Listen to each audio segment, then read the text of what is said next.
Welcome back. Since part 9, it's been a tough couple of days, so I'm glad we made it to part 10 because up until now, Chris has thought he was an evil genius, and we're about to find out that he was only half right. In fact, that should be another meme. Side-by-side pictures. On one side, that creepy smile he does when he was just still a father and a husband, saying, thought he was an evil genius. On the other side, his mugshot, only half right. He's been lying for hours. He still hasn't been arrested yet. And if you think about that batting average, it's pretty good. He's told hundreds of lies about the crime in the middle of a police station, and he's still technically gotten away with murder in the moment. So he can still believe he's an evil genius at this point, and we can see his plan for after the polygraph is to just keep denying until he is allowed to leave. So his downfall begins as Tammy is finally starting the polygraph. And I'm not going to go into every detail of the polygraph. You can watch it yourself. To sum it up, basically, it looks like a predatory, dangerous animal caught in a trap. That's how Chris looks taking the polygraph. But one thing that jumps out from when Tammy is setting up the polygraph is when she explains why they're doing it the way they do it and how he knows it's wrong to lie. She says, from a young age, you were told it's wrong to lie, cheat, or steal. Would you agree with that? And Chris says, yes. And I think that's a lie. I think from a young age, Chris was not taught, but he saw the benefits and advantages of lying. From his own words of his family history, they were all in sales and the automotive industry. And salespeople are a valuable member of society. They help customers find what they need. But they also straddle that line between helping a customer find what they need and convincing them that they need something that they really don't need. Have you ever gone to a dealership and walked away with a car you never intended to buy? I'm not the only one, am I? So going from there, growing up with that, and then into being with Shanann, and Shanann was in sales. And if you've seen her social media personality, it's along the lines of, look at what a great life I have. If you want to be as happy as I am all the time, then buy my products.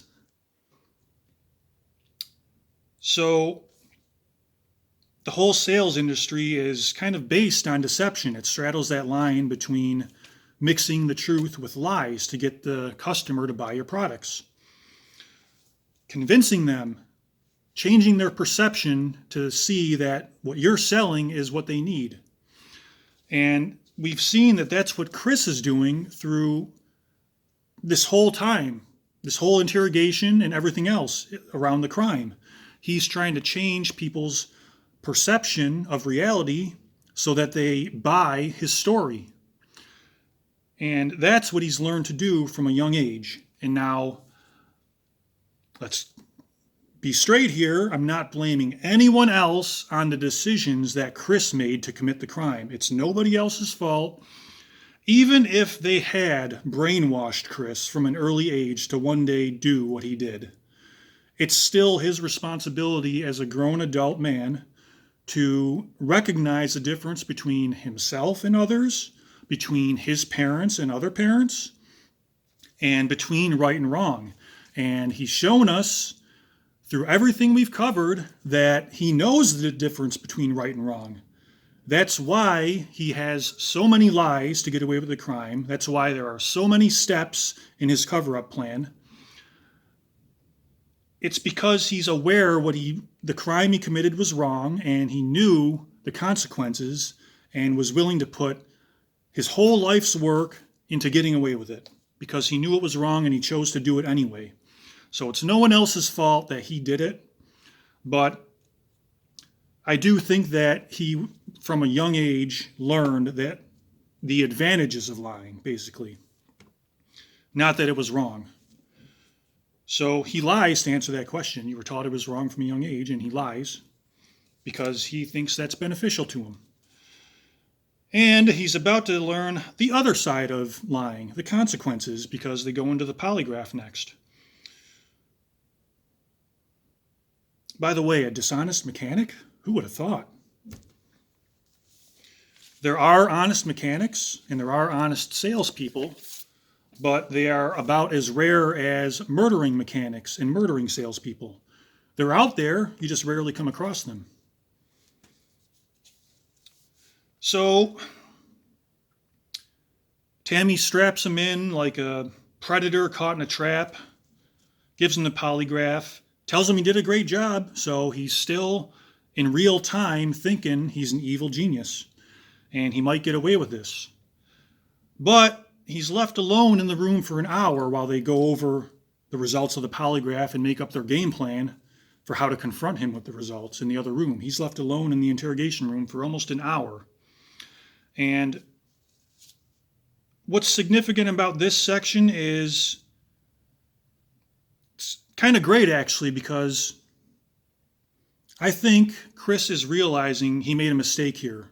Not a mistake in his mind of, oh my God, what have I done? It's so horrible. I actually loved my family. I can't believe I did such a horrible thing to them. It's because he looks at his phone in a way where he's kind of hiding it from the camera that he knows is up there next to him. So I think what he did first is he's checking for messages from the mistress. And he's getting the cold shoulder. And he made a reference to that earlier, how he woke up really early in the morning after very little sleep and kind of looked at his phone. I think there too, the mistress had dumped him and he was checking for messages from her. He was hoping to fix it. And I think that's what he's doing here. He's looking at his phone. He's been talking to Tammy for hours, and now he was keen to check that phone. Maybe she came around. Maybe I can convince her to take me back. Because she's seen the news report and can no longer deny that Shanann was pregnant, and that was her excuse to finally dump him. The excuse she had been waiting for. This was a good one. So now because after a long time of looking at his phone, then he finally starts watching that video of his kids.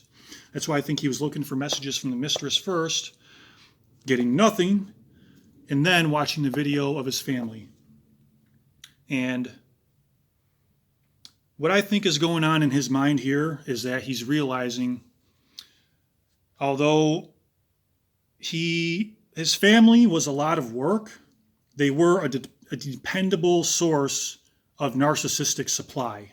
Not that he loved them, but they loved him. And they trusted him, and that would fill up his ego on a regular basis.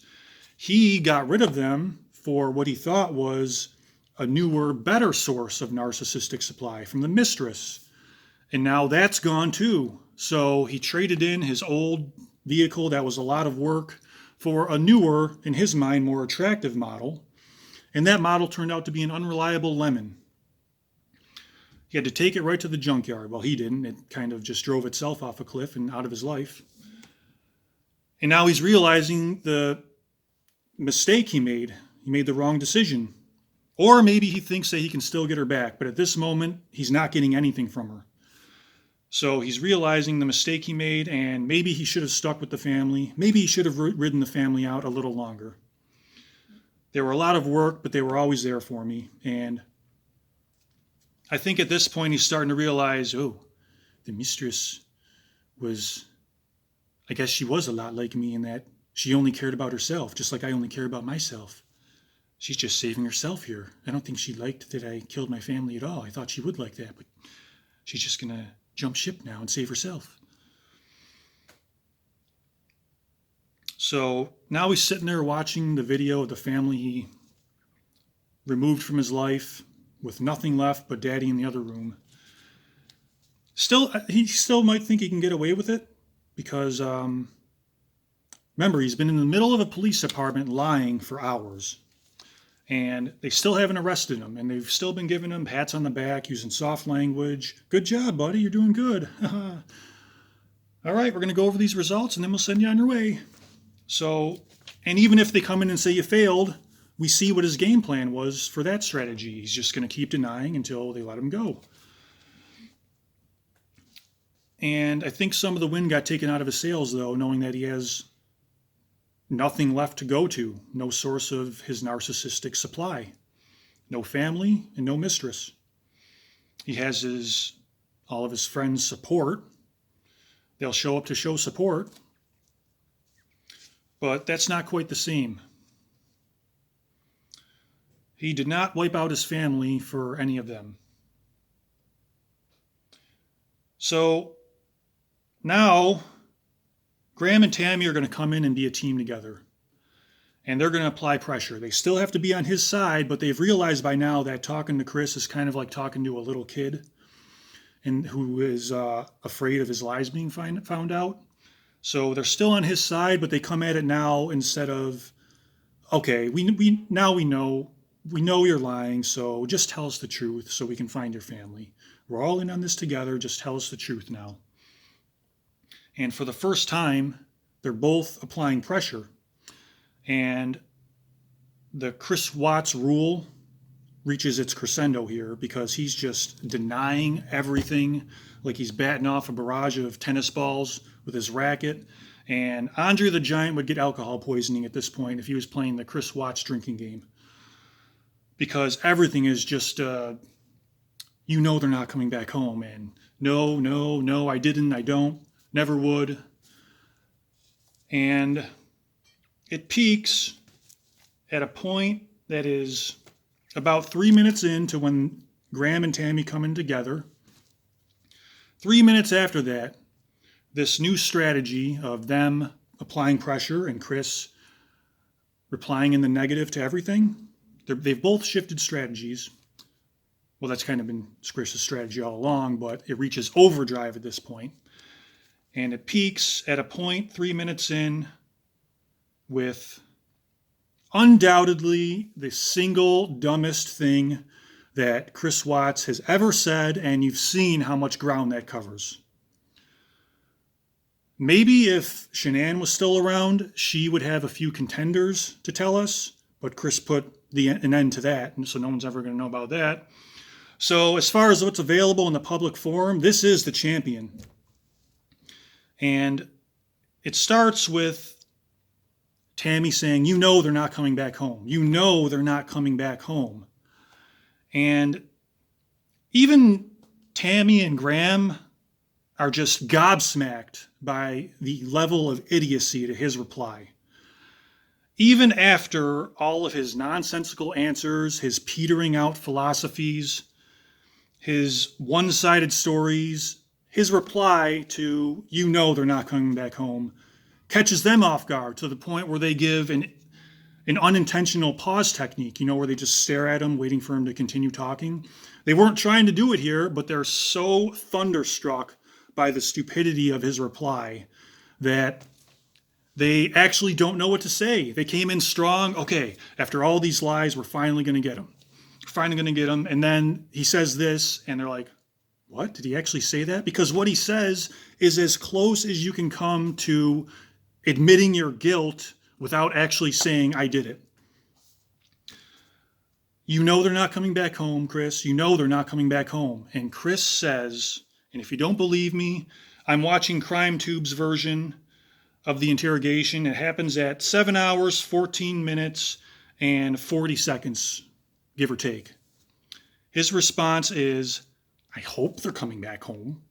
I don't know that they're not coming back home. Now, we're way beyond, does this sound like something an innocent man would say?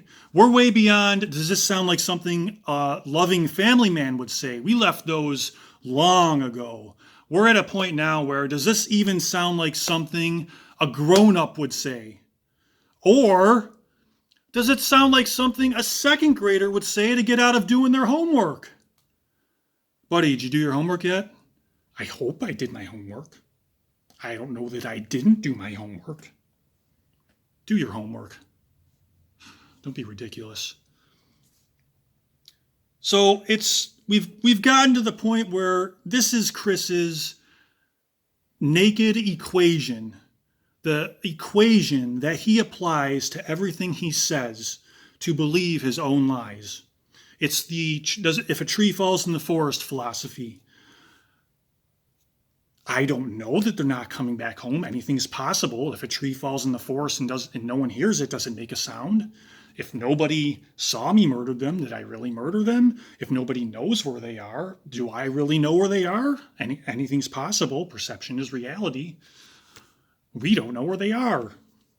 I don't know that they're not coming back home. Now, imagine applying this equation to any adult scrutiny. Imagine the jerk I mentioned in the other video. If only there had been a jerk in Chris Watts' life. What would they have said to this? So, Chris, the Broncos are 0-15 this year. You think they got a chance at the Super Bowl? I hope they win the Super Bowl. I don't know that they're not going to win the Super Bowl. Bro, are you serious? You're joking right now, right? You think the 0-15 Broncos are going to win the Super Bowl? I hope they do. I don't know that they're not. So then maybe Chris would walk away from that thinking, oh, me, I guess this doesn't make sense for me to just think that way. Yeah, a regular grown-up would see right through that equation. I guess it doesn't make any sense. So I think Chris's problem here is that he just couldn't take criticism. All criticism is fuel. You can either be burned by it or you can use it as fuel to get where you're going. And I think Chris let criticism burn him, and he just exploded on all the people who loved him. And he loved himself, so he exploded on himself too, because now he's facing the consequences of what he did by exploding. He should have taken the scrutiny and used it as fuel to get where he's going. Because people give Shanann a hard time about being critical of him. I think he needed to have more Shananns in his life to kind of give him a realistic view of reality instead of the one that he created in his own mind over the course of years of self-defense, of feeling inferior and wanting to be, in his own mind, superior. He created this equation of, as long as I believe it, everyone else is just going to believe me. I don't know that they're not coming back home. So if only Chris had been able to take that criticism, he might not be sitting in this interrogation room, but I guess he just couldn't cope with thought. So Graham and Tammy are just gobsmacked by the level of stupidity. This is almost equal to, I didn't kill them with a hatchet. I killed them with a chainsaw. That's almost how much of an admission of guilt this line is. The apex of his stupidity. All the window dressing is off his lies, and this is the basic naked equation of how he convinces himself of the truth and why he thinks it's going to be believable to others. I don't know that they're not coming back home. And if only he had held that up to scrutiny, he probably would have been somewhat a normal person. But unfortunately, he couldn't cope with that. But we're getting long again, so I'll see you in part 11 when they finally recover from their... See you next time.